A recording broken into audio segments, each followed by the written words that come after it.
অসমীয়া ৰান্ধনি ঘৰলৈ স্বাগতম। আজি আপোনালোকক দেখাব লৈছোঁ কাজু গছ। কাজু বাদাম যে আমি খাওঁ, বগা বগা ধুনীয়া ধুনীয়া, বহুত দামীও হয় কাজুটো, নহয় জানো? তাকে আজি দেখাবলৈ মন গ'ল। এয়া চাওক, কাজু ওলমি ওলমি লাগিছে আৰু এইখিনি একেবাৰে কুমলীয়া কাজু। আৰু এইখিনি ডাঙৰ হ'ব, আপেলটো ডাঙৰ হ'ব।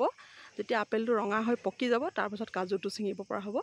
আৰু তাৰপিছত কাজুৰ বাকলিটো সাংঘাতিক টান, মানে আমাৰ তামোলৰ বাকলিৰ নিচিনা নহয়, তাতকৈও টান, অকণমান বেলেগ ধৰণৰ, খোলাটো টান হয়। তাকে আজি ভাবিলোঁ আপোনালোকক দেখাওঁ। গছজোপা হ'ল এইজোপা, পাতবোৰ এনেকুৱা চাওক। আজি কেমেৰাটো মোৰ বৰ ধোঁৱা ধোঁৱা হৈছে, কিবা এটা হ'ল। গছজোপা হ'ল এইজোপা।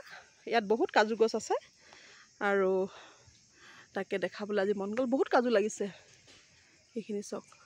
আজি মানে কেমেৰাটো কিবা এটা হৈ গ'ল, গতিকে আজি একদম ক্লিয়াৰ নাই হয়। এয়া কাজু ঢেৰ লাগিছে, কাজু য'তে ত'তে ওলমি ওলমি লাগিছে। অলপ ওপৰত বেছিকৈ লাগিছে, তলৰখিনি সৰু ল'ৰা ছোৱালীয়ে ছিঙিব পাৰে যে, সেইটো কাৰণে। গছজোপা এইজোপা, সেইজোপা দেখিছেনে?